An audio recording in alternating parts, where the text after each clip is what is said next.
ಕೆಎಸ್ಸಿಎಗೆ ಜಿಬಿಎಯಿಂದ ಮತ್ತೊಂದು ಸಂಕಷ್ಟ ಎದುರಾಗ್ತಾ ಇದೆ. ನಿಯಮ ಉಲ್ಲಂಘನೆ. ಕೆಎಸ್ಸಿಎಗೆ ಜಿಬಿಎ ನೋಟಿಸ್ ಅನ್ನು ಕೊಟ್ಟಿದೆ.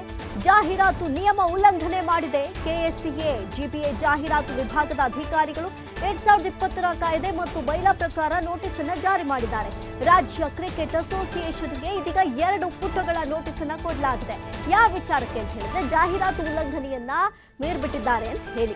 ಇನ್ನು ಕೇಂದ್ರ ನಗರ ಪಾಲಿಕೆ ಅಧಿಕಾರಿಗಳಿಂದ ಕರ್ನಾಟಕ ಸ್ಟೇಟ್ ಕ್ರಿಕೆಟ್ ಅಸೋಸಿಯೇಷನ್ಗೆ ನೋಟಿಸ್ ಅನ್ನು ಕೊಡಲಾಗಿದೆ. ಚಿನ್ನಸ್ವಾಮಿ ಸ್ಟೇಡಿಯಂನಲ್ಲಿ ಜಾಹೀರಾತು ಫಲಕವನ್ನು ಅಳವಡಿಕೆ ಮಾಡಿದ್ದಾರೆ. ಪರ್ಮಿಷನ್ ತಗೊಂಡಿಲ್ಲ, ಲಿಖಿತ ರೂಪದಲ್ಲಿ ಇವರು ಪರ್ಮಿಷನ್ ಕೂಡ ತಗೊಂಡಿಲ್ಲ. ಹಾಗಾಗಿ ಒಂದಷ್ಟು ಫೈನ್ ಹಾಗೂ ಒಂದಷ್ಟು ರೂಲ್ಸ್ ಇದೆ. ಆ ರೂಲ್ಸ್ ಈಗ ಅಪ್ಲಿಕಬಲ್ ಆಗುವಂತಹ ಚಾನ್ಸಸ್ ಇದೆ.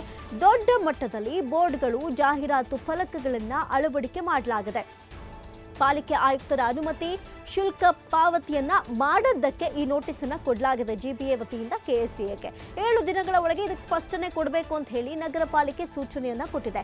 ನಿಯಮ ಉಲ್ಲಂಘನೆಯಿಂದ 2 ಲಕ್ಷ ರೂಪಾಯಿವರೆಗೆ ದಂಡ ಹಾಗೂ 1 ವರ್ಷ ಜೈಲು ಶಿಕ್ಷೆ ಈ ಒಂದು ನಿಯಮವನ್ನ ಮೀರಿದ್ದಕ್ಕೆ ಈ ತರ ಇದೆ. ಸದ್ಯಕ್ಕೆ ವಿಧಿಸಬಹುದಾಗಿದೆ ಅನ್ನುವಂತಹ ಡೀಟೇಲ್ಸ್ ಗೊತ್ತಾಗ್ತಾ ಇದೆ. ಜಾಹೀರಾತು ವಿಭಾಗದ ಹೊಸ ಬೈಲಾ ಸೆಕ್ಷನ್ 158ರ ಪ್ರಕಾರ ಕೆಎಸ್ಸಿಎಗೆ ನೋಟಿಸ್ ಅನ್ನ ನೀಡಲಾಗಿದೆ. ಹಾಗಾದ್ರೆ ಈ ಏನಿರಬಹುದು ಅಂತ ನೀವು ಕೇಳೋದಾದ್ರೆ, ಸೆಕ್ಷನ್ 158 ಪ್ರಕಾರ ಯಾವುದೇ ಜಾಹೀರಾತು ಪ್ರದರ್ಶನಕ್ಕೆ ಮುಖ್ಯ ಆಯುಕ್ತರ ಲಿಖಿತ ಅನುಮತಿ ಕಡ್ಡಾಯವಾಗಿರುತ್ತೆ. ಅನುಮತಿ ಇಲ್ಲದೆ ಜಾಹೀರಾತು ಪ್ರದರ್ಶನ ನಡೆಸೋದು ಕಾನೂನು ಬಾಹಿರ. ಉಲ್ಲಂಘನೆ ಮಾಡಿದ್ರೆ 2 ಲಕ್ಷದವರೆಗೂ ದಂಡ ಅಥವಾ 1 ವರ್ಷದವರೆಗೆ 1 ವರ್ಷದ ಕಾಲ ಜೈಲು ಶಿಕ್ಷೆಯೂ ವಿಧಿಸಬಹುದು. ಹಾಗಾಗಿ 7 ದಿನಗಳವರೆಗೆ ಅನಧಿಕೃತ LED ಬೋರ್ಡ್ಗಳೇನಿದೆ ಅವುಗಳನ್ನು ತೆರವುಗೊಳಿಸಬೇಕು. ಇಲ್ಲವಾದರೆ ನಗರ ಪಾಲಿಕೆಯೇ ತೆರವುಗೊಳಿಸಿ ವೆಚ್ಚವನ್ನು ವಸೂಲಿ ಮಾಡುವುದಾಗಿ ಈಗ ಜಿಬಿಎ ಖಡಕ್ ಎಚ್ಚರಿಕೆಯ ಸಂದೇಶವನ್ನು ರವಾನಿಸಿದೆ. ಜೊತೆಗೆ ಜಾಹೀರಾತು ಶುಲ್ಕ ಮತ್ತು ದಂಡ ವಿಧಿಸೋದ್ರೊಂದಿಗೆ ಕ್ರಿಮಿನಲ್ ಪ್ರಕರಣ ದಾಖಲಿಸುವಂತಹ ಸಾಧ್ಯತೆಯೂ ಕೂಡ ಇದೆ. ಇನ್ನು ಕೆಎಸ್ಸಿಎಗೆ ನೋಟಿಸ್ ನೀಡಿದ್ರು, ಅದರ ಪ್ರತಿಯನ್ನ ಈಗಾಗಲೇ ಎಲ್ಲ ಕಡೆ ಓಡಾಡ್ತಾ ಇದೆ. ಅಷ್ಟರ ಮಟ್ಟಿಗೆ ಆಗಿದೆ ಸದ್ಯಕ್ಕೆ ಸುದ್ದಿ. ಚಿನ್ನಸ್ವಾಮಿ ಕ್ರೀಡಾಂಗಣಕ್ಕೆ ಸಂಬಂಧಿಸಿದಂಥ ಜಾಹೀರಾತು ಶುಲ್ಕ ಮತ್ತು ನಿಯಮ ಉಲ್ಲಂಘನೆ ವಿವಾದ ಇದೀಗ ಮತ್ತಷ್ಟು ತೀವ್ರ ಸ್ವರೂಪ ಪಡೆದುಕೊಳ್ತಾ ಇದೆ. 7 ದಿನಗಳ ಒಳಗೆ ಇದಕ್ಕೆ ಉತ್ತರ ಕೊಡಬೇಕು ಎನ್ನುವಂಥ ಒಂದು ಆಗ್ರಹ ಕೂಡ ಇದೆ. ಕೇಂದ್ರ ನಗರ ಪಾಲಿಕೆಯ ಜಾಹೀರಾತು ವಿಭಾಗದ ಅಧಿಕಾರಿಗಳು 2020ರ ಕಾಯ್ದೆ ಮತ್ತು ಬೈಲಾ ಪ್ರಕಾರ ವಿಶೇಷವಾಗಿ ಸೆಕ್ಷನ್ 158 ಅಡಿಯಲ್ಲಿ ಕರ್ನಾಟಕ ರಾಜ್ಯ ಕ್ರಿಕೆಟ್ ಅಸೋಸಿಯೇಷನ್ 2 ಪುಟಗಳ ನೋಟಿಸ್ ಜಾರಿ ಮಾಡಿ ಒಟ್ಟು 7 ದಿನಗಳ ಒಳಗೆ ಇದೀಗ ಸ್ಪಷ್ಟನೆ ಕೊಡುವಂತೆ ಸೂಚನೆಯನ್ನ ಕೊಟ್ಟಿದ್ದಾರೆ. ಈ ಬಗ್ಗೆ ಮತ್ತಷ್ಟು ಮಾಹಿತಿಯನ್ನು ಕೊಡ್ತಾರೆ ದೂರವಾಣಿ ಸಂಪರ್ಕದಲ್ಲಿ ಪ್ರತಿನಿಧಿ ಗಣೇಶ್ ಹೆಗಡೆ. ಗಣೇಶ್, ಇನ್ನು ಒಂದಷ್ಟು ನಿಯಮಗಳಿರುತ್ತೆ, ಆ ನೀತಿ ನಿಯಮಗಳನ್ನ ಕೆಎಸ್ಸಿಎ ಉಲ್ಲಂಘನೆ ಮಾಡಿದ್ಯಾಕೆ? ಸದ್ಯಕ್ಕೆ ಕೆಎಸ್ಸಿಎ ಯಾವಾಗ ಉತ್ತರ ಕೊಡಬಹುದು ಇದಕ್ಕೆ?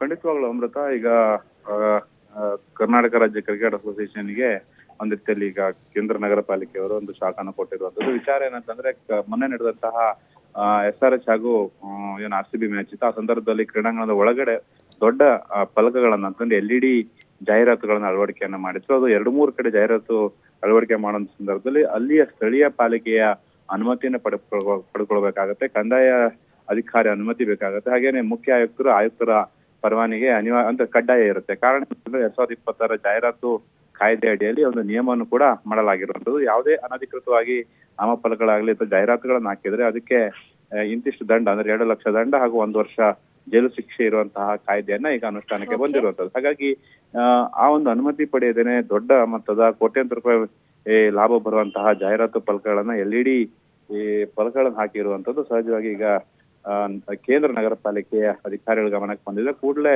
ನೋಟಿಸ್ ಅನ್ನ ನೀಡಿ 7 ದಿನಗಳ ಒಳಗೆ ಉತ್ತರವನ್ನು ಕೊಡಬೇಕು, ಇಲ್ಲದಿದ್ರೆ ಶಿಕ್ಷೆಯನ್ನು ಅನುಭವಿಸಿ ಅಥವಾ ದಂಡವನ್ನ ಪಾವತಿ ಮಾಡಿ ಅನ್ನೋ ನಿಟ್ಟಿನಲ್ಲಿ ಸೂಚನೆಯನ್ನ ನೀಡಿರುವಂತದ್ದು. ಈಗ ಕೆಎಸ್ಸಿಎ ಇದಕ್ಕೆ ಉತ್ತರ ಕೊಡುತ್ತಾ ಇಲ್ವೋ ಅನ್ನೋದನ್ನ ನೋಡ್ಬೇಕಾಗತ್ತೆ. ಇದೇ ಭಾನುವಾರ ಮತ್ತೆ RCB ಹಾಗೂ CSK ಮ್ಯಾಚ್ ಇರುವಂತ ಹಿನ್ನೆಲೆಯಲ್ಲಿ ಆ ದಿನಕ್ಕೂ ಮುಂಚೆ ಏನಾದ್ರೂ ನೋಟಿಸ್ ತಕ್ಕನಾಗಿ ಉತ್ತರವನ್ನು ಕೊಡಲಿಲ್ಲ ಅಂದ್ರೆ ಸಹಜವಾಗಿ ದಂಡವನ್ನು ಹಾಕುವಂತ ಪ್ರಕ್ರಿಯೆ ಇರುತ್ತೆ ಅಥವಾ ಕೆಎಸ್ಸಿಎ